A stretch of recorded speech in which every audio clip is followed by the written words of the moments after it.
Live from the shed.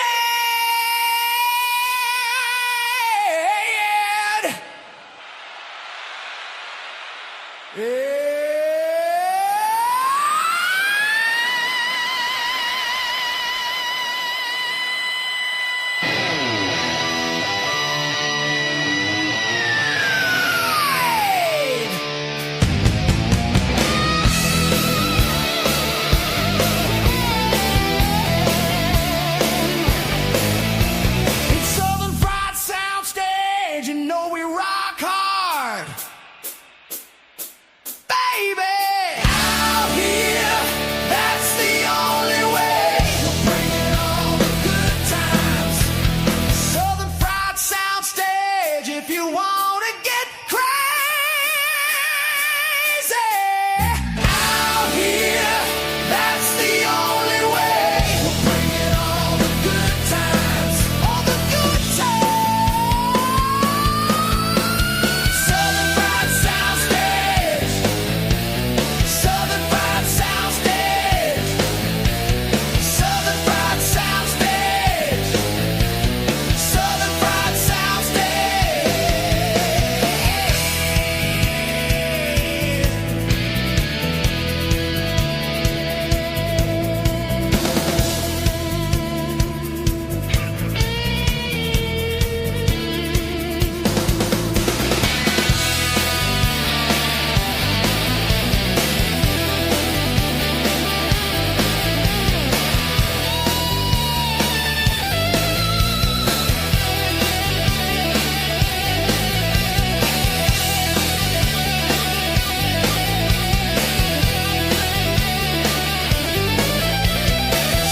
Fried Soundstage.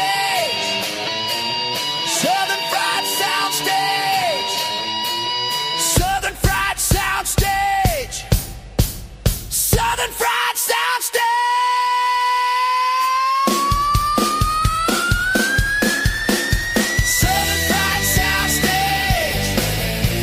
Southern Fried Soundstage.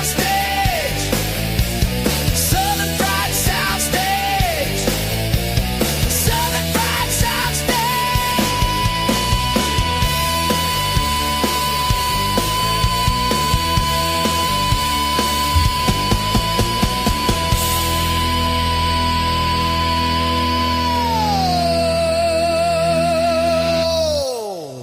Southern.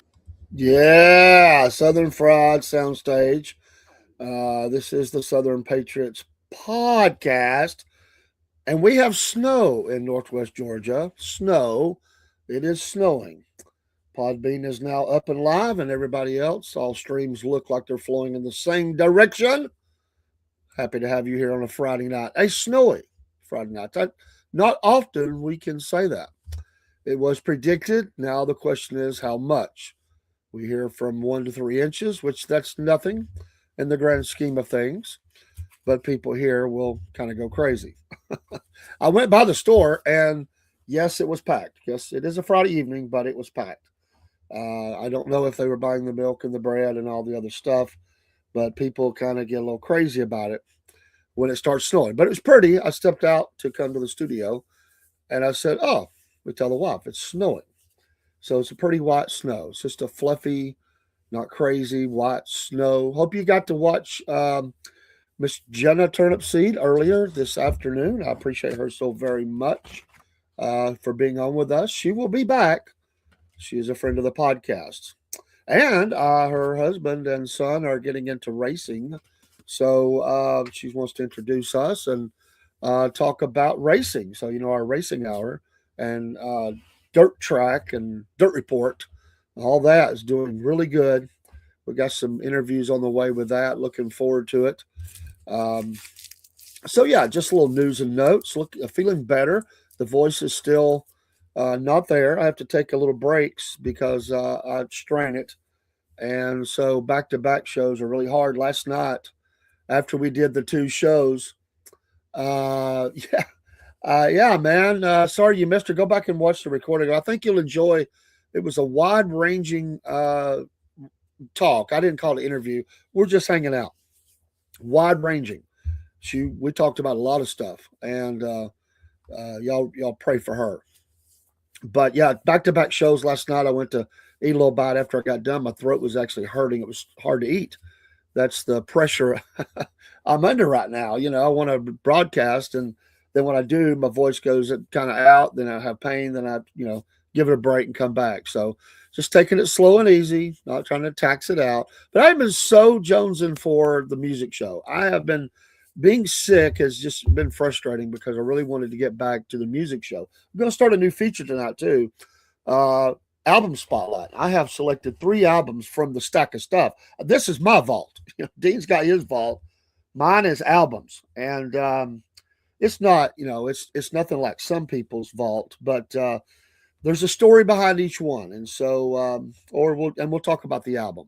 So that'll be here in just a bit, but do want to wish everybody a happy weekend.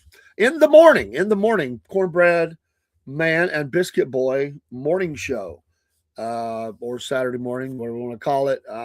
We're kind of developing.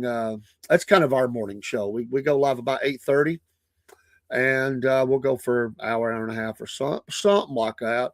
I might be on earlier than that if I can get up. If the throat's good, might do a Patriot morning show in the morning, talking about all the different things that are going on politically. Hey, Don Lemon got arrested, and the left is going crazy. I got to throw a little bit of this in before we talk music because I'm a little bit behind. But Don Lemon, goes in and just disrupts, blows up the service in a church, along with all of these cohorts and terrorists and domestic terrorists and all that. And they think that it's a violation of their free speech to be able to go. If they think they can go up, the law's on their side, to go up in a church and terrorize a congregation. I didn't see it, but I read the quote by Megyn Kelly. Said, "Can you imagine if I did something like that? What would happen to me? Can you imagine what the left would be wanting my head? You can't do that. It's crazy." Yeah, I know it, Brother Cook. It's snowing. God bless you, man. Hey, we're going to do another Def Leppard. If you can hang around for a little bit, we're going to do another Def Leppard talk tonight, along with other albums. But yeah, man, I'm gonna try to stay warm. I am. I got a little coffee. Got a little coffee in the cup. I'm just doing the solo cup tonight. I'm too lazy to get the coffee cup, I guess. But yeah, it is snowing, man. We live like a long way from each other, like one street over. Me and Cook have lived close to each other our whole lives, and went to school together, rode the bus together, played sports together, went to concerts together, all that good stuff. Yeah, he went and was disrupted, encouraged them, being sarcastic with the pastor about protests for shutting the congregation, call them not Christian. I can tell you that I would have drugged them people out as the pastor. I have no problem in saying that whatsoever. I wouldn't have had to done it because the men of the congregation would have drugged them out. We're a little bitty. We might have had to make 3 trips. We're a small congregation, but we'd have drug them out. There wouldn't have been no negotiation about it either. You're not going to do that in our church. You're just not going to do it. We're not going to allow that kind of terrorism to happen. Yeah, accusing them of supporting us. I think the pastor. Well, he has a connection to Noam or whatever. It doesn't matter. Church services are off. You just don't do it. Don't do it. So yeah, I wanted to get that in there because that has been burning me up all week, or at least last few days since that happened. The main one, it was over hollering at kids and stuff. He might have had an imprint of 5 fingers on his face. I don't mind saying that either. I'm gonna tell you what, you're not gonna hurt my kids, man. You're not gonna. I can't believe people let that go on. Like, you're just sitting there. No, not gonna do it. Yeah, Fulton County, they all tore up down there. Yeah, oh my gosh, they come down here and got 700 boxes, and FBI's involved. We got the big Epstein data dump, 3 million documents. Well, that'll take some time to go through. Thousands of videos and pictures. Wow. This weekend, they're going to be tearing through that. I don't know if it dropped yet or not. Maybe it has, maybe it hasn't. I've been busy this afternoon. I didn't get a chance to check in, so I don't know. Well, hey, this is the soundstage. It is not political talk, but I wanted to throw that in. So if you're here and you're like, I don't want to talk about politics, I'm getting my voice back, though. I couldn't do that a few days ago. Yeah, I don't want to talk about politics. I want to talk music. Well, then we're going to do that. We're going to talk. We're going to talk music. And you may not like the band. It's okay though. It's okay. Talk about the music. You know, I've been watching a couple of videos this weekend on Jeff Lepp. A couple of the folks they talked about their biggest. It was a video about their biggest moment on the tour they did with Motley. The big shows. I really liked Rick Savage's comments. His whole family, um, son-in-laws and those that's engaged and all that. The whole family was at the Chicago concert. He talked about personally for him that was the best. I can dig it, man. To have your family there and doing that all these years.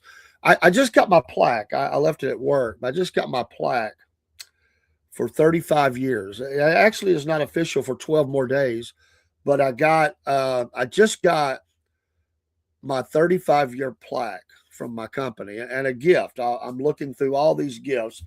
I'm gonna use it for I'm gonna use it to add something to the studio. Of it, I believe they have some really nice monitors, and I need a fourth monitor. So that's what I think I'm going to order with it. With my 35 years, putting it back into the podcast. I won't be there another 35. I just hope I can get about 5. I'm shooting for 40 years and step out. I'll still be working the business, the podcast, whatever else, financials, who knows, security, who knows. We're going to be busy building on the studio and growing this. So, Def Leppard, we got through the last part. We got through to the tragedy, which was the death of Steve Clark. We talked about that quite extensively in the last show. It is still very hard. I'll say it again. I appreciate the band keeping him a part of the shows, keeping him a part of on stage. You see his video images and stuff. They never have. I kind of wish they would throw Pete in there a little bit more, but I get it. He got fired, but they still give him credit.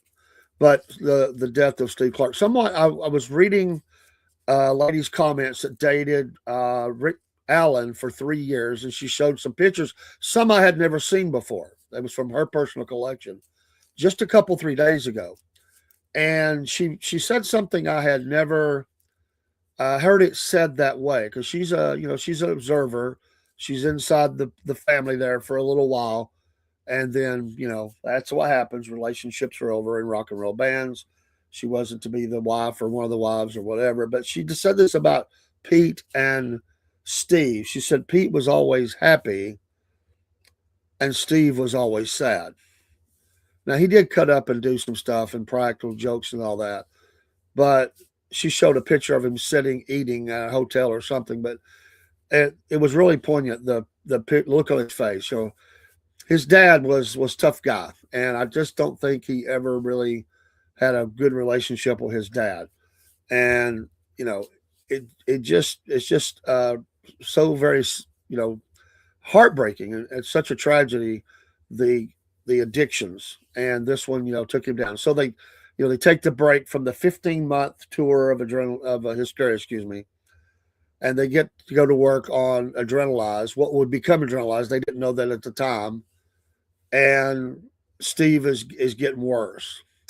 Now, I also read this a couple of days ago about this, and there is some validity, I would think, about something that someone said, that the worst thing you can do is give an addict a time away, because that just gives them more time. They feel more guilty. And there is that possibility, as they were trying to help Steve out and gave him the 6 months to just go get healthy, that really didn't enable that. It just caused him to have more time to booze and drugs or whatever. And of course, they believe I think his heart gave out or whatever. He just really went downhill. But maybe there is something to be said for that. That's not a shot at the band. I think they just didn't know what to do. I mean, it was hard to watch it, and they felt like the pressure was too much in studio. Steve never really cared for the studio anyway. He was not a studio guy. He wanted to be playing live. That's his gig. But he would do it, but it wasn't his favorite thing. The pressure is very hard in studios, especially with a guy like Mutt Lange directing the show. And but Steve endured and he got through. But when he come in for what would become Adrenalize, he just couldn't. It was like Pete, where Pete just couldn't cut it for Pyromania. He come in the studio just not able to do anything. Steve just couldn't get anything on tape or digital by that time, whatever. He couldn't get anything down that was usable, so it was just not working. It is the only album in their history, that was recorded by 4 people instead of 5, because Steve was not a part of the album. Now, however, they gave him credit on 3 or 4 songs on the album because there were some things there. One of the songs is a remake. They kind of brushed it up for the album, and it had been out there for a while. So Steve definitely was a part of that one, but he got part of, I think, at least 2 other songs. We'll look at that in a minute. The duties fell to Phil Collin, who definitely played both parts. He didn't play one guitar; he played 2, and in the studio he played his parts, and he thought, what would Steve play here, and the style he played, and I'm pretty sure he used his guitars. And as I said last time, he wanted to go forward one guitarist. They said, no, Phil, we've always been a 2 guitar band, and we're going to stay that way. And 35 years later, it's 34, 35 years later. This is really amazing. Vivian Campbell came in 92. I've been at my company for 35. So 34 years later, Vivian is still there, and that we talked quite a bit about that last time. So they go to work on the album, and I think with everything that was going on, it's quite amazing. Now, they were riding the high wave of obviously several successful albums, with the last one being to the roof. Pyromania was multi-platinum. Hysteria doubled or tripled, went 2 times or more over that. I mean, because it sold a lot. It comes in less time in this as far as length of album. They released a lot of singles, just like they did with Hysteria, 6, which could have been 7, because I think Love and Affection, they were thinking about it, but decided to get off the road and get to the next album. And hey, maybe all that time on the road was hard on Steve as well. Steve, 15 months is a long time. That's grueling. Think about that. They just kept going and going. Again, they used Weisler Studios back in those days in Amsterdam. And also Joe's Garage. I watched, if you've never seen Joe's video about his home studio, that's pretty cool too. And saves them a lot of money. Of course, now they record bits and send them over the internet and But they have recorded, and other bands have as well, in Joe's studio, because the studio costs were so high. So they were already working around that. This album, which they still used, they were still using the same artist, and it has a neat look to it. The same writing of Jeff Leppard, but Adrenalize became the name, and I like the name. I like that name. So it is only 45 minutes, which that's a lot. I get it. A lot of albums used to be only 35 to 45 minutes, but it comes in less. Whereas Hysteria went over in 60 minutes, 67, something like that. 45 minutes that this one was. Still with Mercury, their own Bludgeon Raffola. I've always liked that name that they had, and the producer was Mike Shipley. And I worked with Mike Shipley for years, God rest his soul, but that was the engineer. And then right after this, they obviously put out the Retroactive, which was a huge hit as well. So even though the Seattle sound was coming in, we're in the 90s now, and it did get hard for Leppard. They've survived all that. The strength of them to get through all that, really unscathed, is pretty amazing. Through tragedy and death, and they were able to get some radio hits out of this, and they did a heck of a job.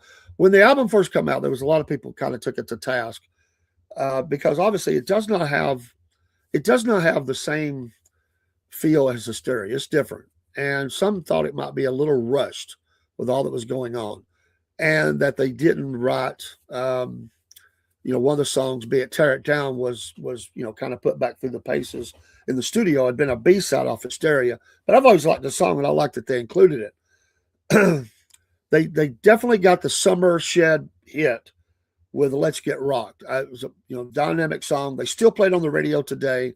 I heard it just the other day on the radio, and I listened on satellite radio. I listen to Hair Nation a lot, and it definitely gets its airtime on there, as a lot of Leppard songs do. Off of this album, I don't know if they play another one on Hair Nation or not. If they have, I haven't heard it. If they did, it would be "Make Love Like a Man," the number 2 selection on the album. I don't. If they have, I haven't heard it. But "Let's Get Rocked," I have. Kind of a neat video, and it definitely did well. When I went to the concerts, I saw them 4 or 5 times on this tour. Where I'd seen them a bunch of times on Hysteria, and it might have been more than that. I mean, I always forget. Like, I know I've seen them at least 4 to 5 times because they would do the passes and come back through. And I always stayed. I didn't travel too far away, but I always would travel Atlanta, Knoxville, Chattanooga, and maybe one other place. But as often as they would play them, I would go see them. And they were spread out enough where it was financially be able to do that. At this time, Mutt Lange was working with Bryan Adams, which I didn't bring it with me, and it's not that album, but I have a Bryan Adams album I was going to bring, but I didn't tonight. Which obviously everybody worked with through those years, and still today make big hits. So Steve had been in and out of rehab. He just couldn't get anything in the studio. He was involved with 6 of the songs on the album. But again, in September of 1990, they had the band meeting, and said, "Hey, listen, you gotta take a break." And they put him on a 6-month leave of absence to kind of battle the addiction, get healthy, write some stuff, record some stuff. He died 4 months later in January 1991. I mentioned that last show, which I wish was last week, but last show, it's devastated. But they kept working. So you just keep going forward. And between April and December, it says online that they had 90% of the album recorded. And what I was going to say is early on, I went and bought a midnight sale. It still made the midnight sale. If I remember right, I believe that midnight sale also offered Guns albums, Use Your Illusions 1 and 2, because I believe I bought Leppard, and my friend who went, he bought the Guns album CDs. I'm almost certain of that. If I'm wrong, you can pop it in the chat and tell me. But I'm almost certain that was the gigs on that. So, so we went to the midnight sale, and I think I told this when we came back. We were listening to the Leppard, the Adrenalize album. We were listening to that in his truck, really loud, and got the cops called. I then went in the house, and they got pulled over on the next street. And they grilled them for about 20 minutes, didn't find anything wrong, and then told them to go home. But we weren't using the best judgment. We were so happy to have the albums. And it was, and I told you, I have to listen to albums several times, even individual songs, to kind of get the fullness of it, to really absorb how I like it, what I like, what I don't like, or whatever. Early on, when I was riding home, we popped it in as soon as we got in the truck. And I mean, I thought I really liked it. As I really listened to it, it is a little ballad heavy. And I was a little bit. It took me a while to warm up to Make Love Like a Man. I don't know. There's parts of it I like the groove. I just didn't really care for the song that much at first. Let's Get Rock. I liked some of the ballads, of course. Tear It Down. I was a big fan of that. So my first thought when I heard the album was, this is, it's a really good album. I'm glad to have it. It's not as good as I wished it was. Saw them. They were excellent on tour. Vivian fit right in. I saw them in Atlanta. The first time I saw them on that tour was in Atlanta at the amphitheater. And the interaction between Phil and Vivian was already doing very well. They always knew each other. Their interaction on stage was real good. And they were younger back then, so they were kind of still. They didn't do In the Round, obviously, at the Shed, but they were running, still running on each side, back and forth, and he fit right in. But it was a sad show in that Steve was gone. it's just when it really hit, like Steve is really gone. I mean, it hurts, But then what I want to say about that is years later, I went back and I really just gave this album another. It's not that I didn't like it. I did. I just thought it seemed a little rushed to me, and maybe in some ways it was. But with everything going on, I think they did a heck of a job. I think it did a heck of a job. This album sold, I believe, 3 million. And again, they're riding the wave. I think I'm right on that. If I'm wrong, you can let me know. But I think from my memory, this album hit three times platinum. And if I'm wrong, I'll correct myself. Which it's pretty amazing. Now, obviously, Hysteria has sold, I don't know, something like 15 million or something. But still, that's a heck of an effort with all that was going on. They held their own that summer tour. The shows were well attended. I was at several of them. They were on the radio. Things were going good, even with Seattle bearing down their necks and things changing and music going dark and all kinds of crazy stuff. Some good stuff, don't get me wrong. But it was writing on the wall for a lot of bands for a few years. Bands like Warrant. It was really hard. I mean, it was really hard on those bands. Some bands, Tesla, even Tesla, they took a break. They had problems. They took a break. They didn't do anything for a while. But Leppard was able to get through. It was still tough, but they were able to get through. Adrenalize, was that Bridge Retroactive came out. It was a good time to release that with a couple of songs and all the, a lot of the hits. And, they trucked on to Slang. And we'll talk about Slang on another day. Now, about the songs, of course, Let's Get Rocked led off the album or CD.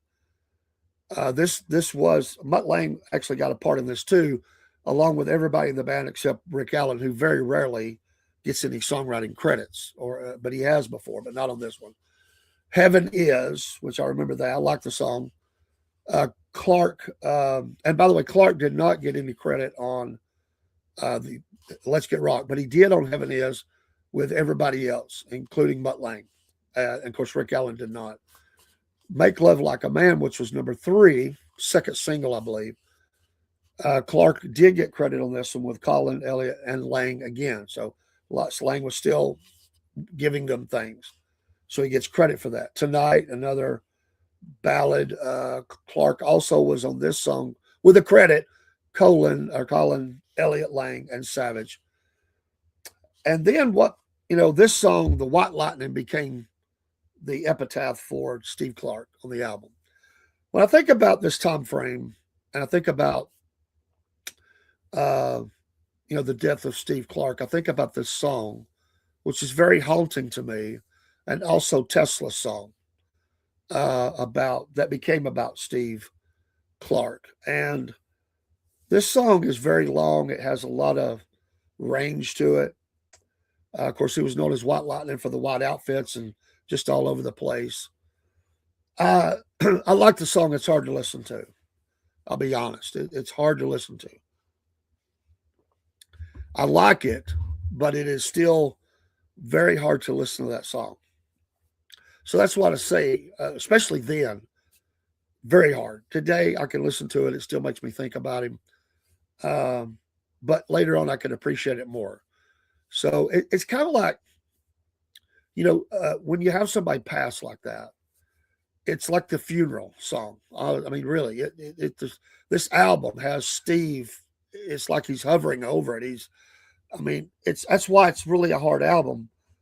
It has a fun album, but you got to give them credit. I mean, they're grieving, and it's really good.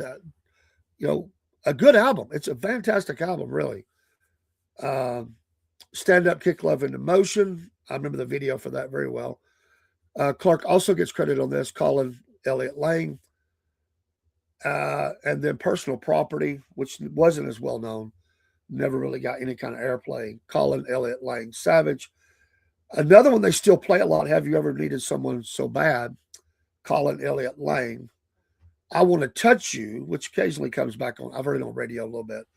Rick Allen actually gets credit here with Clark, Colin, Elliott, Lange. Then the song Tear It Down, I was always a fan. And I always said, why they didn't release it as a single? I thought it fit very nicely uh, for Hysteria, but they decided not to do that.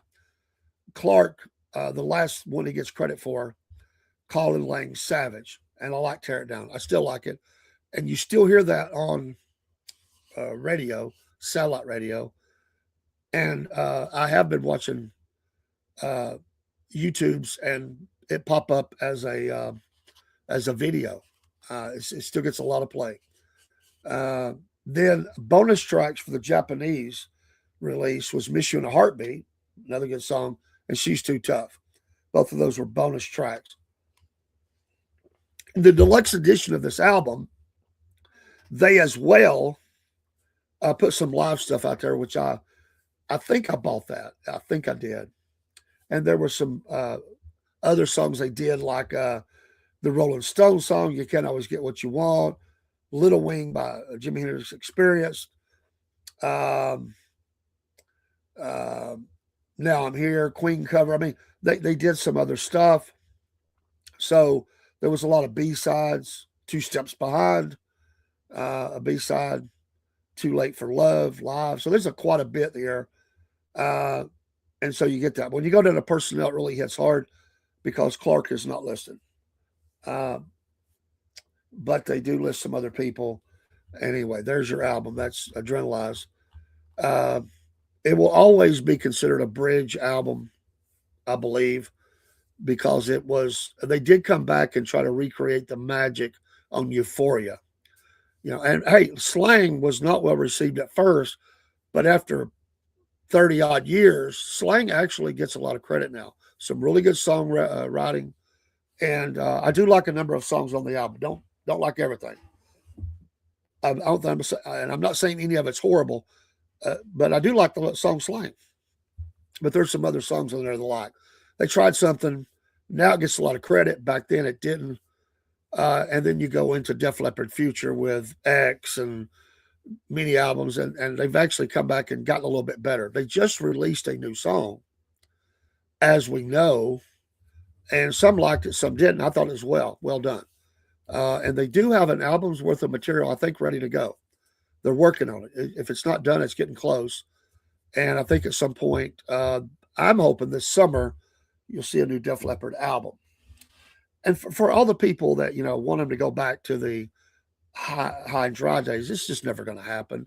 That's not who they are. You got to appreciate them for what they write, the style they do, and the seasons that they've went through. I did not buy X. I'll just say it. I did not. I've listened to some selections off of it. I did not buy the Sparkle Lounge album. I did not buy the covers album, although there's some stuff on there I like. I did not buy the Symphony album. A couple of them I like. I did buy the album, not the Halos album, the album before that. I did buy that and Halos. So yeah, there was a time frame where I just didn't really care for that direction. A little countryish, popish. Didn't care for that as much. But hey, they were still putting out material. You got to give them credit. So this really, at this point, concludes for Leppard what people say is the great years. After this, really, they don't include anything. Maybe retroactive just because. But after this, it's considered.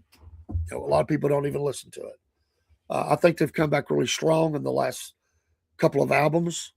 But let's be honest, nothing's going to match, and they're not even trying. This time frame they were in, it was their time to be at the top of the pinnacle, and they did it. If Steve hadn't died, you wonder what would be different about that. I think this is not a knock at Vivian because that's not his fault. But Steve Clark's absence from that band is still noticeable. Steve Clark was the riff master. They've never had that type of riffing going on in that band since then, and it was just his gift to the band, and it's just different, and it'll always be different. So even Adrenalize is different because he's not one note, from my understanding, not one note of Steve Clark is on that album. So it is a different album. That's why it sounded different to me. And you know, he died, and that's the death of that version of the band. You can't recreate it. They became a new entity. It's a very good unit, a good corporation. They did great. Vivian has been long lasting. They have continued to tour, and they're touring. They're doing the Vegas residency, and they're doing a big tour, summer tour. And God bless them. You know, Joe's voice is not the best like mine right now.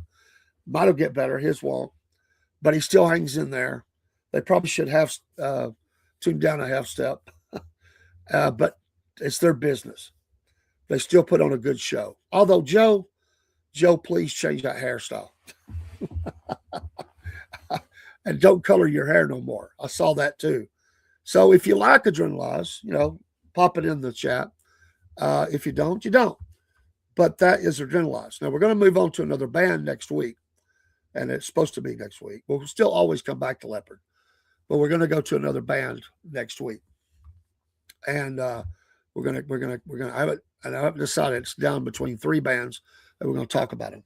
But I do want to do album spotlight. So I started with, I talked about this album quite a bit. This album is very special to me, beyond the fact that it's Def Leppard. It's, it's Pyromania. There's so many hits on it. It's not a bad track on this album. Not even close. In fact, my favorite song, they're singing it live again, and it was Buried under the second side, Coming Under Fire. Love that song. But I like the whole album. You can see the back of it. It's a great, if you're a Leppard fan, Rock Till You Drop. Wow, what a way to kick off an album. Photograph, one of the best. This is still a huge part of their stage show is Photograph. Stage Fright, one of my favorites. They kicked off the Hysteria tour with that song. I love to hear the recorded versions of that tour just for that. I've always liked Stage Fright. Too Late for Love, very different haunting kind of song. I just heard that today on Hair Nation. Die Hard the Hunter, they've been up all night watching one of those war movies. Can't remember which one right now. That's where they got the idea. Foolin', Joe hates the video. I think it was Foolin'. He hates the video. It's a great song. Rock of Ages, Action Not Words, Coming Under Fire, and Billy's Got a Gun. Great album. But this album, this is the first time that I pulled this album out of the vault in a long, long time. And I'm going to hang it up in the studio. And it has special meaning for me because my best friend was later murdered. And me and him, and I'm so glad I got a hold of this, me and him had a lot of albums together. That's what you do as buddies, right? We were like brothers. We grew up together. And we bought a lot of albums together. We would trade albums back and forth to listen to. We lived side by side. We shared albums. We listened to them together. We shared them. When he died, was murdered, I never saw any of those other albums again. I'm just thankful that I had this album at the time at my house. Me and him, his name is Robert Hodges. I called him Robin. We mowed a yard, cut the grass, we will say. We cut the grass to get the money to buy this album. And it will always be with me. In fact, I'll probably bury it with me. It's a really hard thing to talk about. And I've not pulled it out in a long time. I've never showed it online or to anybody really. I've never showed this album till tonight to anybody but my wife. My sons may have seen it. I had to search for it. It was so hidden. I dare say it's been decades. We were 21 years old when he was murdered. I'm 60 years old, and I'm telling you, this album has not been out of the vault in a long, long time. It's got to look, is it perfect? It's actually in pretty good shape. I've still got the packaging inside. It got played. It's an album. We played it. So it's not perfect, but it's not terrible either. but that's one of the album spotlights tonight, more from sentimental reasons. What I really wanted to do was highlight two other albums. I wanted to share that with you. Two more albums. And I'm going to do this one first. And I'm kind of an odd guy sometimes, but this one I actually have. I have albums that's never been unsealed. But watching Leppard on the Hysteria tour, this is how I was introduced to Tesla. And I told you a couple of shows ago, I came home from that show. I never heard of them. I just hadn't. I didn't have, we didn't have internet. I didn't know who Tesla was. And my first thoughts was I liked the music. I'm not sure about that lead singer. I remember he had on jeans, cowboy boots, and a white shirt, unbuttoning that white shirt. I think it hung to his knees. But I liked what I heard, and it kind of stuck in my brain a little bit. When I come home, a few weeks later, not long, one of those Columbia record deals came through, and I ordered 12 albums, and that's one of them I ordered. And boy, am I glad I did. Became as I listened to the album. Hey, Dusty from Ohio. God bless you. Dusty will be special guest with us a week from Saturday. And we're going to talk race and dirt from Ohio. But I came home, as I said, from the Leppard show, bought, ordered. I got to, you get so many for a penny, right? Then you get on the plan, you have to pay for them. So, I got this for a part of a penny. Brand new. This was their debut album. It used to be called City Kid. And this is, of course, I'm trying to think of the producers. I know them. Steve, oh my God, Steve Thompson and Michael Barbario, and Mechanical Resonance. And of course, the Nikola Tesla theme. That's how they got their name. Glad you're excited, my friend. Glad you're excited. We're glad you're excited. That makes us excited. This album does not have a bad song on it either. Not even close. Now, I told you, of course, I was grieving during this time because of the death of my friend. So on the back of the album, there's a picture of the band. And you have side one up here. I'll list them in a minute. But right here, side two. This album is so heavy with hits. But that little song right there changes. That song, as always, because music is important. You identify with stuff. You are touched by it. You're moved by it.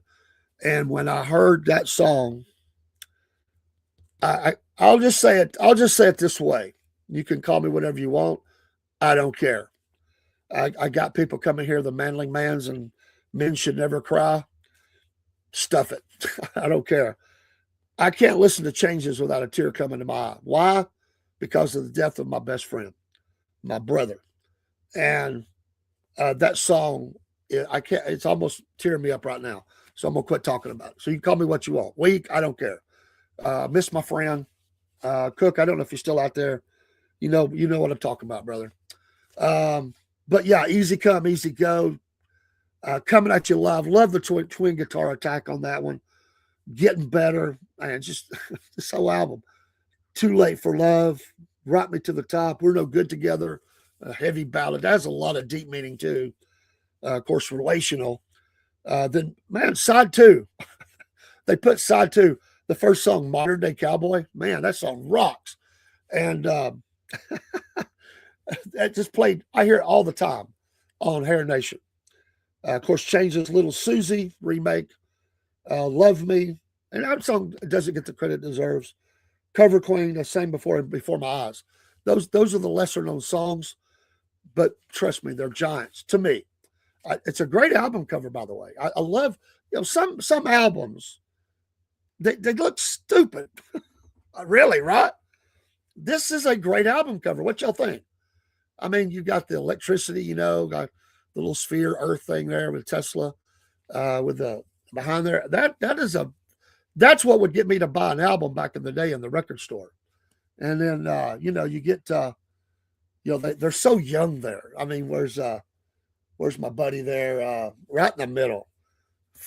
Frank Hannon, genius. Of course, this was back in the day when before they had the breakup of the guitar player, and Troy's not playing with them anymore, but the core of the band is still there.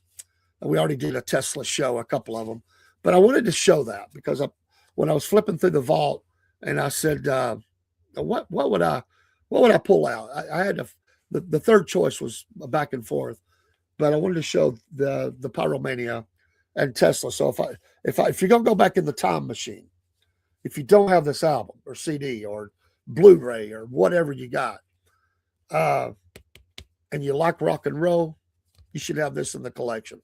So Photograph or Pyromania, excuse me, and then Tesla, Mechanical Resonance. All right, I decided to go for my third and last album spotlight tonight with one of my all-time favorite bands, and that is AC/DC. Now, I have said, I forgot I had this, actually. It's been in the vault a long time. The album is in actually pretty good shape. Oh, there's one scratch. There's two. This one got played a lot. I like all their albums, some better more than others. No, it's not Back in Black. I'm a big Bon Scott fan. And all the way back to the 74 Jailbreak, all that. Well, even before that, I like some of his stuff before AC/DC, but I like Bon Scott. God rest his soul, too. And, I miss him. Hey, my wife gave a like. She's watching. That's unusual. Thank you, Lynn.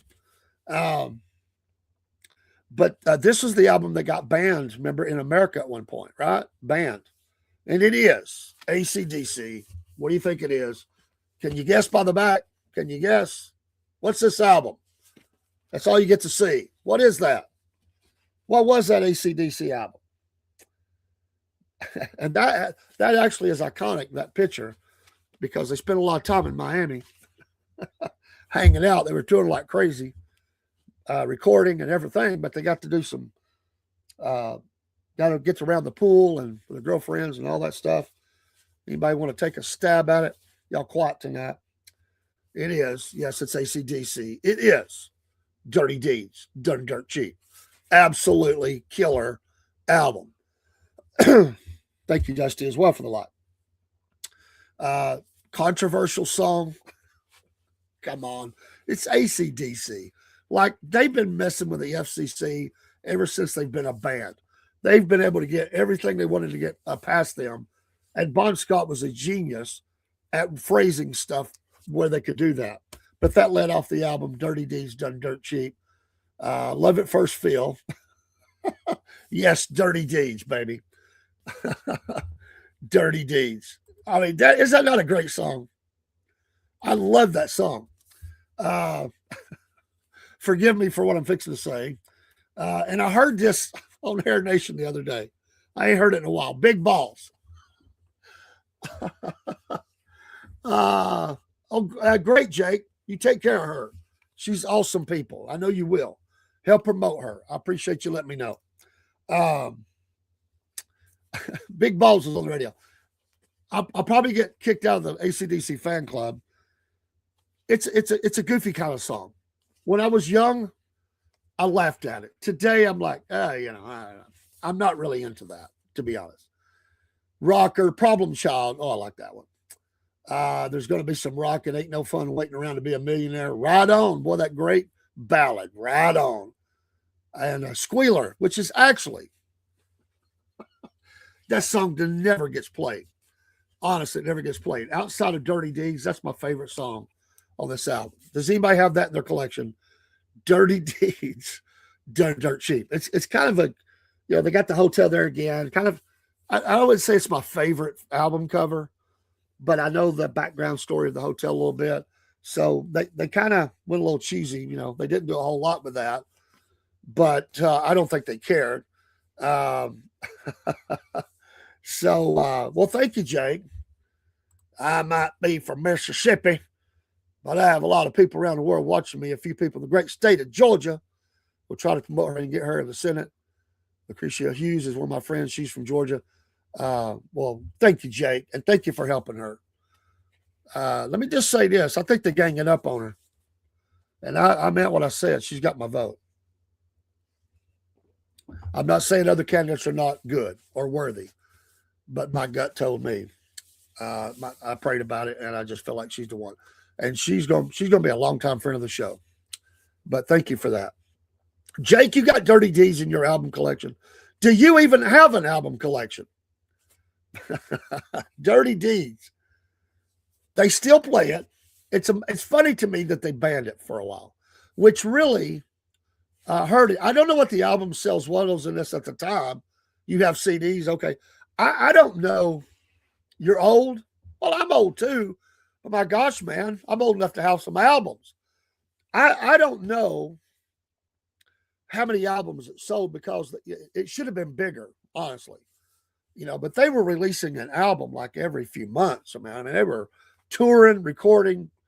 I mean, that's what they did. And, so this album got released in other places, but it got held up here for a bit. And so anyway, 1976. So right after this, in 77, 78, 79, they put out, like 3 monster albums. Yeah, Jake. Amen. I did hear that. I was fixed to walk out to go to the store, and I saw that news release. But the mother that played in Home Alone, or the woman who played the mother in Home Alone, passed today, 76, I think, or something like that. God bless her family. And of course, if you're on Podbean, you can't see the albums that I'm putting up, but I'm trying to talk through them. But did you have Dirty Deeds Done Dirt Cheap in your album collection? Or in your 8-track, or tape, or CD, or Blu-ray? I don't care. But this was bought, if I remember right, and I'm getting old, if I remember right, I bought this at the record store. Man,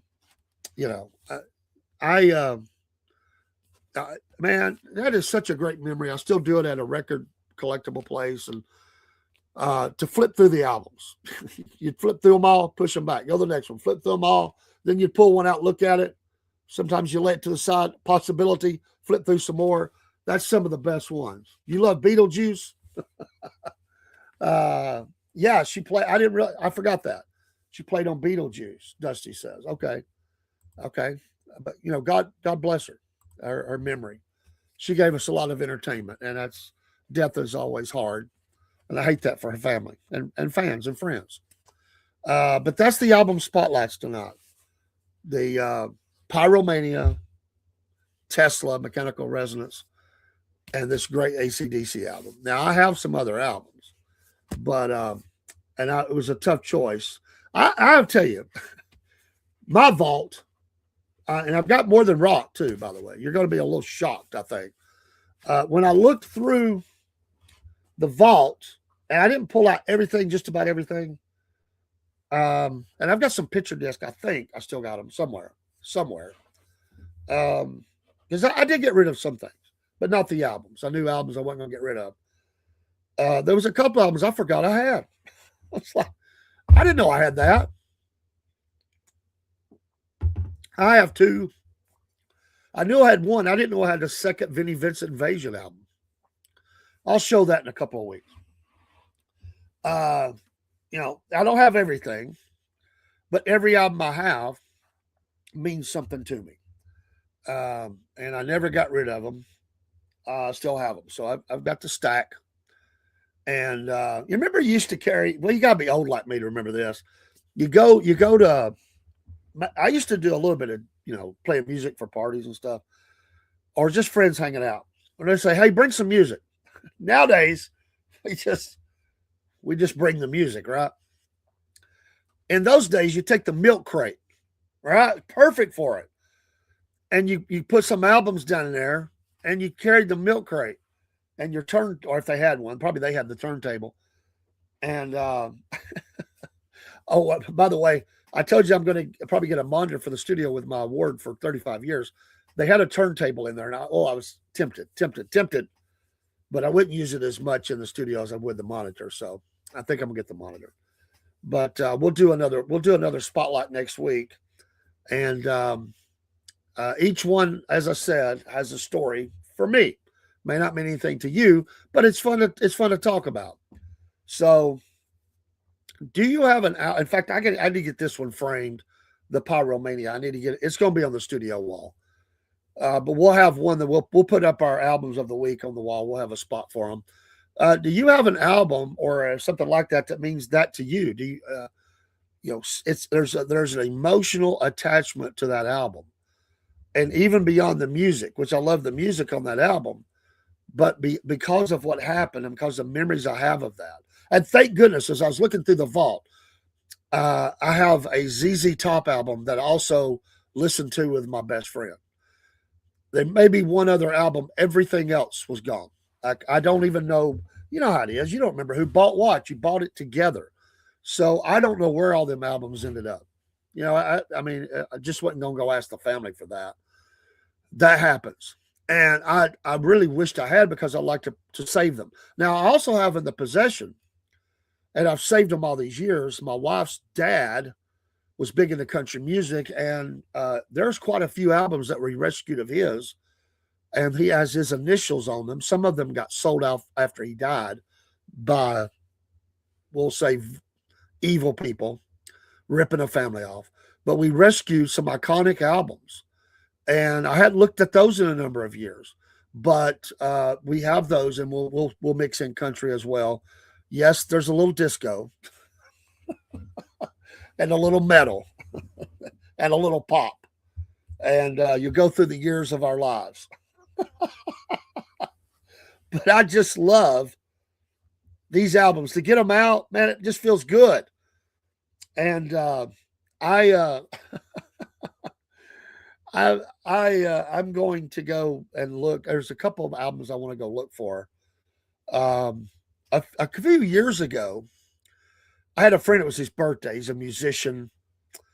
I actually asked him to be a part of this show at one point, and maybe in the future we'll be able to do that. We have a very similar love of music, and for me and him, we figured out that Tesla was our median line. Like we both love Tesla, and then this way we like a lot of albums. This way, I like a little bit. He goes really heavy, very heavy, like Pantera. I'm not a Pantera fan, but that's okay. I'm not putting them down. Just wasn't a fan. So anyway, it was his birthday, and I thought I want to get him something to put on his studio. He has a studio where he records music. So I went to a place in town that has albums that you can flip through, and I found a really awesome copy of Van Halen's "Women and Children First," and went to Michael's. I think it was. They have some nice album cover top things that you can put those in. They're really nice. They're not cheap. And I brought it to him. I said, put this on your studio wall. And the year before that, I bought him a Slash picture. He's a big Guns fan. And, excuse me. I bought him that for his birthday. And that's fun to do. That's really fun to do. But anyway, I just want to come on tonight. My voice is not great. You can tell. It's hard to do the second show. And so if you can stand it, I can stand it. I'll be on for a few more minutes. We'll talk about whatever. As far as music news, I don't think I heard anything extra today. The ongoing saga between Brett Michaels and the rest of the band and Poison. He says, it wasn't over money. They're blowing that up, and the truth is always somewhere in the middle about that. But he's going on the road with Tesla. He's going to roll with Tesla. So we already announced that Motley Crue got the legal victory over Mick Mars.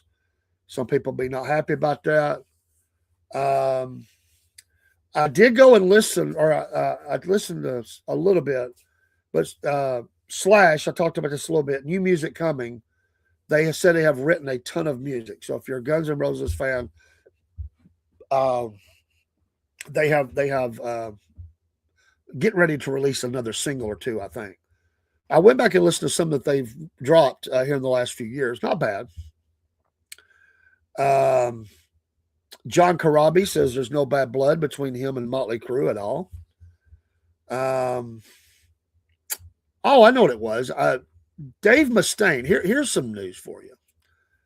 Frontier Records says that they believe that Dave Mustaine's, Megadeth's new album might be a number one. They're trying to get fans to definitely buy it. That they think they've got a shot at being number one with that. This is the last. You always hear this. Who knows? The last album, the last hurrah for Megadeth. Big tour, last album. My understanding is it's really good. If you like that kind of music, I like some Megadeth. But they believe that they're going to be able to hit number one with that. And look that up in a second.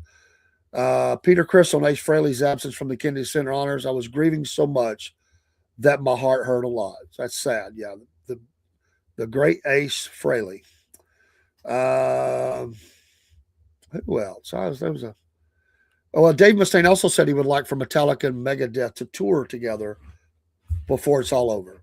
I don't think that'll happen, but maybe they can do a one-off show or something. I don't think that's going to happen. Now Ricky Rocket from Poison is saying he has been in contact with Bret Michaels, and they're going to do something in 27. They're going to call it the 40+1 tour, 40 years since the debut album. What else? Brian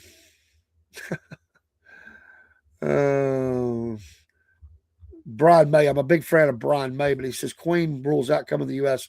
because it's a dangerous place at the moment. Come on, Brian. England's not a dangerous place? Come on. That's a cop-out, dude. I'm sorry. I'm disappointed in you saying that. We got a couple of hot spots in the country.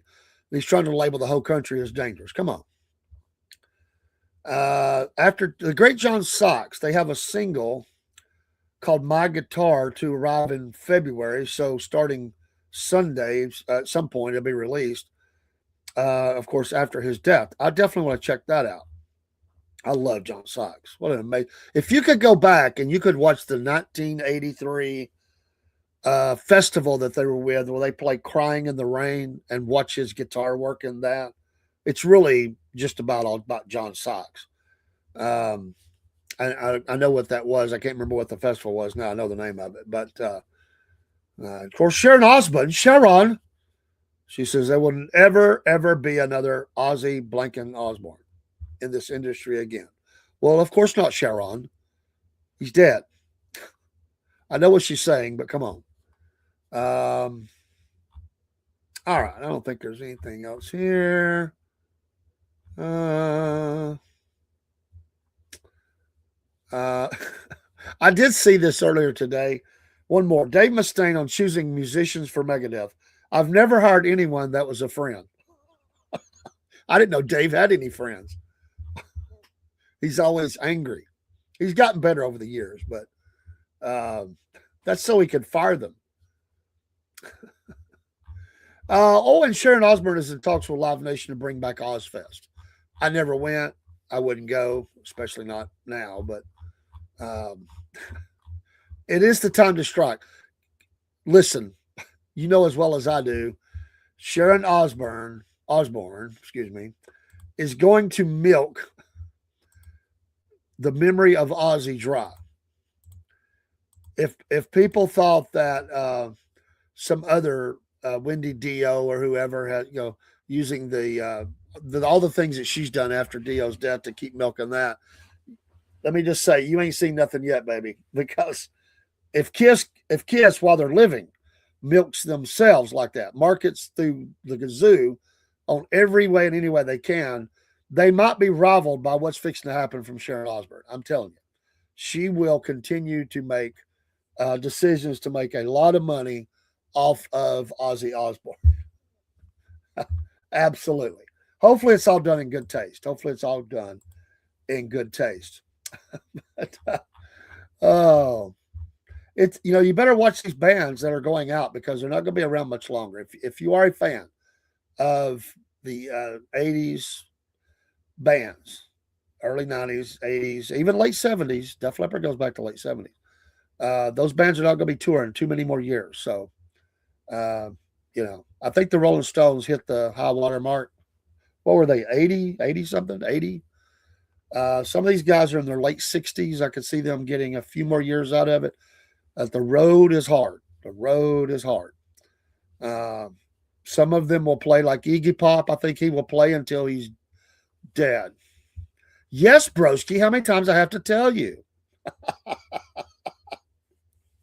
They bought a lot of them, a heck of a lot of them. Now, I will tell you, there are some duds in the repertoire, but there are some, the Alive albums, Destroyer, all that. The Elder sucks. I know all these people that keep trying to build up the Elder, like the Elder is somehow like it's a cult thing now. I'm sorry, it sucks. The Elder sucks. I don't like the album. I never will like the album. It's horrible. It's a bad album, but I actually like a little bit of Crazy Nuts. It's there, and I think the reason is because I'm a big fan of Bruce Kulick. But I do like a couple of songs from there. But they went through a dead time of bad albums. I mean, bad until they released that one in '89. What was it? '89, 90ish. That album that was really heavy and a little dark. What was the name of that album? I can't think of it. That was a good album. I bought that one. I had quit buying Kiss albums a long time before that. And then I don't think they did anything else that was worth having. Just be honest. I'm sorry, boy. They just when it went down, it went down. But they've always been good playing live. I mean, they really have. But they are not known for their lyrical depth. I was at work one day and I was reading the lyrics to one of songs written by Gene Simmons, and it was from the '70s. It might have been early '80s, but I think it was '70s. And I was like, "This is the worst piece." Just from the words, this is the worst piece of trash I've ever seen. I mean, it's like something he wrote in like a lustful moment of 30 seconds. I mean, it was bad. I can't even repeat them. It's horrible. But he was doing Hollywood and stuff. He wasn't too concerned with he wasn't too concerned with, and Paul in his book really rips Gene about that. Of course, he brags on himself. Paul, I saved Kiss. It was me. It was all on me. I kept the machine going. Gene was off doing Gene. Ace was nowhere to be found. Me and Bruce Kulick, we saved it to a degree. To a degree, yeah. But boy, he likes to pat himself on the back.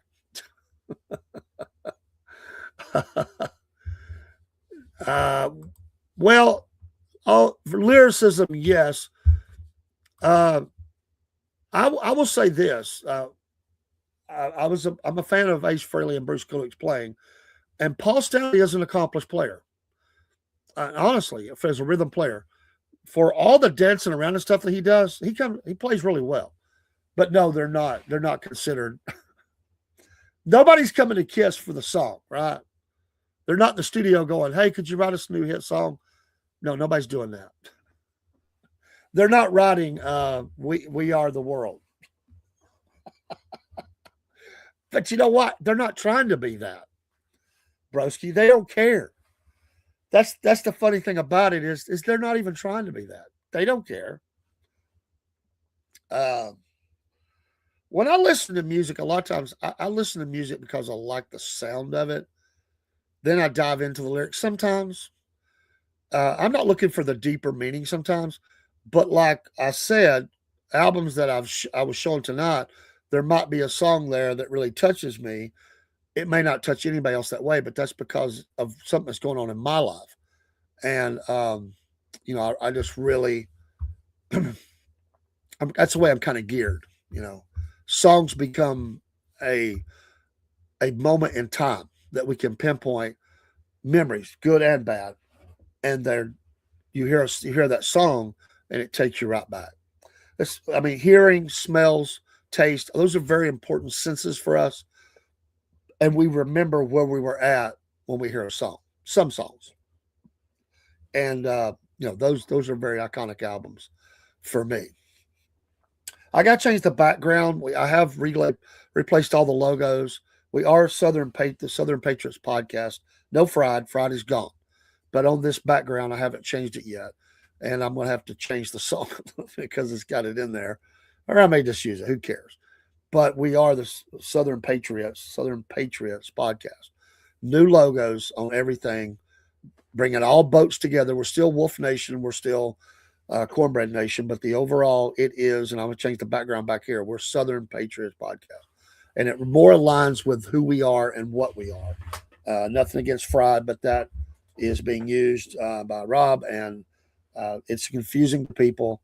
And we're just kind of moving on. And fried food's bad for you. So it just doesn't fit for me anymore. And so we're just and I even talked about just doing Patriot Nation, kind of keep them all the same. But I like the Southern Patriot podcast, and so it works. People, we don't get too far away from what we are, and so that is written in stone. Not changing again. Heck with it. But if it rings, it looks good. It kind of cleans things up. So just for those that know, I probably should have been off by now. My wife's probably wondering where I'm at. But she did come here and say, hey. But yeah, let's see. Let's talk about the weekend. Tomorrow, I told you that me and Paul, Biscuit Boy, will be on early, 8:30ish. If I do a show earlier, it'd be Patriot News. Talking politics early, and I'll try to squeeze in Southern talk because I've got a lot to say. I've been off the air. Sunday, I'm going to try to get in the history show, get that caught up. Sunday morning, the Word will definitely happen unless Jesus comes and grabs me out of this place. Sunday morning, the Word. I want to get the history show in. Next week, we have guests coming back in. We have a lot. We have several dirt track. I was trying to think. Let me look. I think I've got this. If you bear with me just a second, I'm just going to pull up this quick note I have from me and Dean been passing back and forth. On Monday, which will be another racing show, we have Tyler Norwood. He's going to be with us at 5:45 or so. Another race dirt track driver for our dirt report. On February 7th, is that the 7th? Yes. Dusty with Poff Racing. Am I saying that right, Dusty? Poff? Make sure I'm saying it right. We'll be on, that's a Saturday, and we're going to kick off 10 o'clock. So that's two interviews we have. On February 20th, Harley Holden will be with us. And on February 25th, we're going to have Dwayne Worley will be on with us. February 16th, I kind of got ahead. Michael Lippe will be on with us as well. Most of these are going to be coming in by remote. Worley is in studio. I think the rest are remote due to distance. We also have a candidate for the 14th that he's got to call me back next week. He had supposed to be on today, couldn't make it. Said he'd call me next week, try to get him on. I have a gentleman coming on, but don't have the date yet, that wrote the book about the trial of Buford Pusser. If you remember that story, Walking Tall and all that. That's a movie, but it was based on his life. The Tennessee Bureau of Investigation come out with this stupid thing that he quite possibly or probably killed his wife instead of being attacked. It's lunacy. This guy will come in and talk about that. I'm just not buying it. It's ridiculous. But he will be on with us, and he wants to be in studio. So that will happen hopefully in the next couple of weeks. We'll work on that. Another guest, I'm trying to think who it is. I can't remember right now. But we have some other race car drivers will be coming in as well. We will get back together with Miss Amy Petula. We're going to go down to the side of Corpus. We couldn't do it this past week, and this weather's been crazy. We're going to try to do that either next week or the week after. And we got to get it done quick. We want to get this done, get back down, and we're going to do some video and pictures from down in the area. So We're going to do that. Miss Kim at Kim's Coffee Talk this morning let me know that she bought the book, which is, you can't see it in the shot behind me. It's over to this way. Mary Fagan King's book that she wrote about Mary Fagan, little Mary Fagan. She had bought the book, and she said after she reads it, she's going to reach out and see if she'll come on. I said she absolutely will. I will definitely watch that interview. Appreciate Miss Kim for doing that. It's a fascinating story, and I'm glad that she's going to help with that. So she saw it on our channel, and thank you, Miss Kim.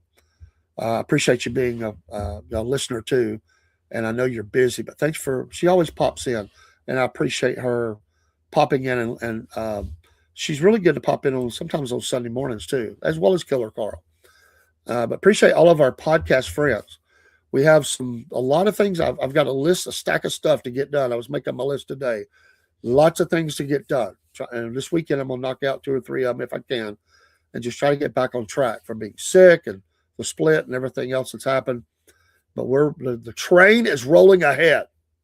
Absolutely. The Wolf Nation Book Club is really in motion. It's all about these authors that we're bringing in, but we're going to start meeting regularly. I'm going to try to do this starting in March.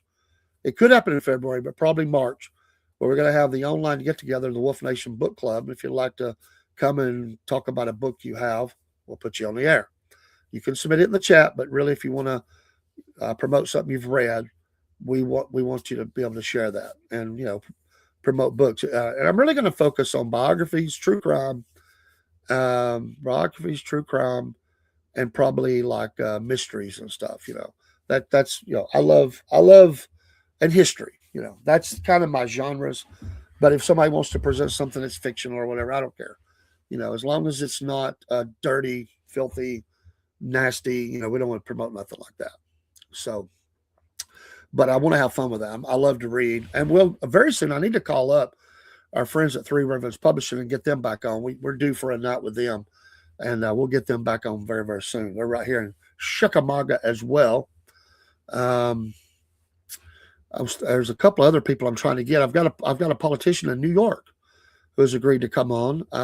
I need to reach out back to him. He was supposed to give me some dates that he could do. He's MAGA. He's MAGA, and he's right there. Hey, Lucid Libertarian. Thank you for the heart there. And I like the name, Lucid Libertarian. Sounds like an interesting dynamic. But he's supposed to be on. I reached out to another guy. He hasn't got back with me yet, so we'll see. We're always working the phones, as they say, trying to get people that we like. We don't just fill slots. We're looking for people we find interesting and that offer something to the table, something that you can learn from, something that's interesting. Everybody has an interesting story. In fact, Miss Jenna, her husband and son are, like I say, into racing, and we're going to get together about that. So that's a whole nother dynamic. So you get into one thing, and then your podcast surfing. Thank you for stopping by the Southern Patriot Podcast. I'm Dave, aka Cornbread Man, and we appreciate you stopping by. We talk about a little bit of everything on this thing. Right now, it's music night. I've been talking about Def Leppard, and yeah, I was kind of wrapped up. My voice has been bad. My voice has been bad. I did 2 shows today, and I'm just trying to get through. But I'm kind of winding down. But this is my sound stage. We talk about music, but we're on every day. Every day. Thanks for stopping in. I'll give you a follow back. Thanks for the follow. I appreciate you. And don't know what your interest is, but we do a lot of different kinds of things. I am conservative. I'm not cultish, but I am conservative. If that makes sense. I'm willing to talk about issues without losing my brains,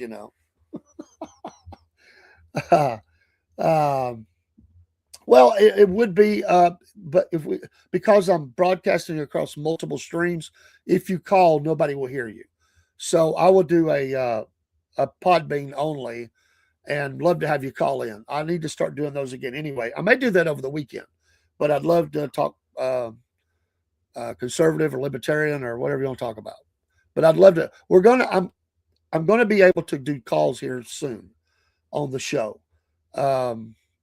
I can through Podbean. It is possible with StreamYard, but it's a little herky jerky. I'm going to invest in some new stuff, and we're going to start doing at times call-ins. I definitely want to add to that when we have guests, politicians. We want to be, especially or whoever they are, we want to be able for people to ask them questions. And thank you for those that put the questions in the chat today. But we definitely want to have the call-in. It is something that people want. I do get called. I've had people call me from all over the place on Podbean. Um, yeah, if you come live on the I could take you on, but it doesn't cross over into StreamYard, so nobody else that's online right now in the show would hear you talking, just me. So what I would have to do, and I just need to get a board that does that, and that will balance everything out. So we're going to do that though. But I'd love to talk to you. Absolutely would love to talk to you. Please get back with me, and I would definitely love to talk to you. I love to do call-ins. I hadn't done it in a long time, but I've took calls from Russia, India, different places. Love to do that. And thanks for everybody stopping by tonight from the different platforms, Rumble and YouTube and Facebook and Kick, Twitch. Who else? Who to leave out? Instagram. God bless you, Instagram folks. Y'all are blessings. Appreciate you. For being around. You're awesome. And yeah, Mixer. I don't have one. We just run through the StreamYard, but we also run through Rumble. I was looking today. That's absolutely next step for us. We just keep investing in the podcast. We've grown a lot in coming up on 2 years. Grown a lot. It will continue to grow. Thankfully, praise God. Because of great listeners and followers, and we appreciate it. It's not work for us. We enjoy what we're doing, but we definitely appreciate all the support. And of course, like I said, we went through a division. My co-host went his way, I went mine. I had a lot of changes to do. It took a lot of work, and it takes a little time to get everything done, to stuff like that. Yeah, I think we would get along, but I'm a libertarian and ruffle feathers of those on the right and the left. I love it. Doesn't bother me a bit. As I said, I am conservative, but I'm not a zombie. I'll put it that way. I take things the way I feel about them. And even if we fully disagree, Lucid, I wouldn't get mad. I have people that are in the chat right now. We don't fully agree on everything, but I consider us friends. And all I ever ask is that we don't make it personal. That's absolutely what you just said. Mutual respect. I will not attack you on your position. I will try to, we might reason with it. We might talk about it, but mainly I will listen a lot. I will listen because I'm not here to tell you how to think. You're a human being. We can exchange thoughts and ideas and reasons and all that, but I hate what we're at right now. People just call each other idiots. And, both sides are guilty of a lot of that. The extreme right and left. Theirs is just as radical on the extreme right as there is left. I'll say it. I don't care. I've had more MAGA, hardcore right MAGA, not MAGA, but hardcore right MAGA attack me as I have anybody else. Not on the podcast here, not so much as not on the air, but I've had things left. I've had comments, so that's fine. I don't care. I'm a big boy. Just how big a boy are you? I do better get off of here. My voice, I tell you, this is going to be a trial as I go. I am treating it, resting it, doing all those things. But about 2 shows is max for me right now. You know me, I'll do 3 or 4 shows, 5 shows even a day. 3 shows if I'm doing morning show. Through the week, we do the morning show. It's 3 shows today. This is the 3rd show. But I had hours in between the 1st and the 2nd, and my voice is about gone. So same here when people resort to insults and personal attacks, that usually indicates a small mind not willing to actually have free speech discussions that differ. Yeah. Listen, I just I try to be respectful of all, and I have a lot of different kinds of friends. I have liberal friends. I do. We don't talk politics a whole lot, but if we do, it's with respect. Now, I don't have anybody that has a liberal a background that hates this country. It's not that kind of liberal. So they very, I would say the old, they're the vestiges of the old blue dog Democrat, and they're, my gosh, the hard left would look at them as conservatives today. So they were somewhat conservative in their thinking. In the place I live, Democrats were for a long time very conservative, but yeah, I mean, I got friends that hate politics. They won't even talk about it. I know kind of how they feel. I've got friends that don't vote. I got friends that hate the president. You know, they can't stand him. There's a person I think the world of. I didn't know till yesterday she hates the president, hates him. We never talk about it. We don't. We talk about our kids. We talk about, different things. We talk about the Lord. We don't mention it because it's not profitable. I don't want to lose a friend over political division. If I can, I can't help what somebody else does. I can only do what I do. And as a podcaster, I don't want people to think that they're going to be attacked just for coming in with a different thought. We can disagree with it, but we can be with respect. So I would I appreciate your. By the way, one of my biggest friends is a libertarian. The musician friend. I didn't say his name out of respect because I didn't ask his permission. He's a libertarian. We don't agree on everything. We were greatly divided on January 6th, but we are friends, and we try to find common ground. And I think that that's the key, right? To try to find some common ground. With some, you can't. I get it. A day in the life of a libertarian is a conservative calling me liberal and a liberal calling me Republican. You're stuck in the middle. Whatever happened to the Green Party? I know they're still out there. They used to be moving. They never won much, but there was, remember the lady who won on the Green Party ticket in Georgia? Her daddy was a longtime senator or something like that. She was radical. She got bounced pretty quick, and nobody. Jill Stein. That's not the name I'm thinking of, but I like where you're going with that. It wasn't Jill Stein. She's African American. What was her name? Oh my gosh! A lot of people just voted for her because that was his daughter, and she was saying the things they wanted her to. They wanted to hear. But the last I heard of her, she was Green Party. And thank goodness to the good Lord above, Stacey Abrams is not running for governor. My gosh. I was so sick of having to hear all those political ads for her. No, and I'm no Brian Kemp fan. I can't stand it. I'll say it. So let's get better choices in Georgia. What area of the world do you come from, Lucid? What state? They fizzled, I think. The green agenda has proven worse for the environment. Oh, yeah. It was all a joke anyway. The Green New Deal. Remember they went from global warming to climate change? Remember when Al Gore would show up and it would snow and he's trying to talk about global warming and it would snow? Salem, Oregon. All right. Across the country. I listen to a podcaster from time to time in Oregon. I really like listening to him. We don't agree on everything anyway, but he's a good guy. I like his show. Bards of War. I don't know if you've ever heard that. On Podbean. Bards of War. Ex-military, I think. I like listening to him.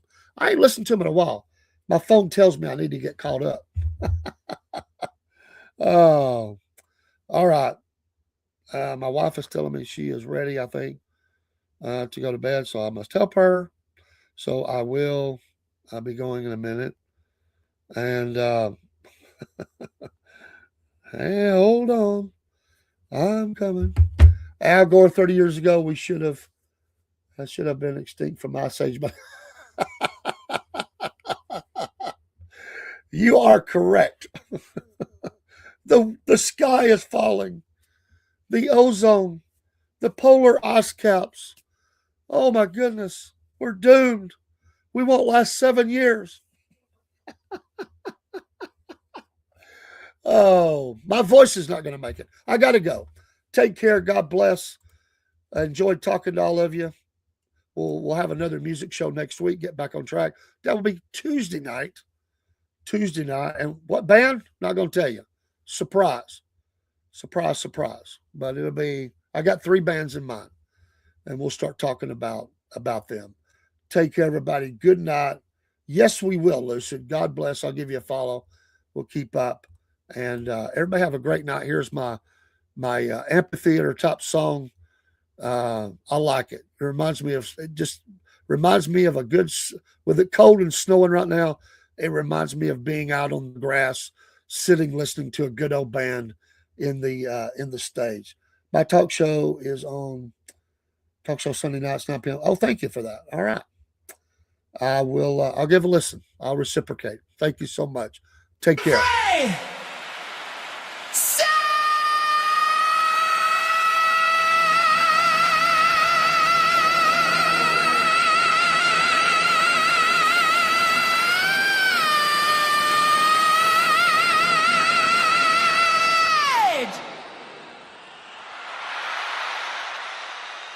Live from the shade.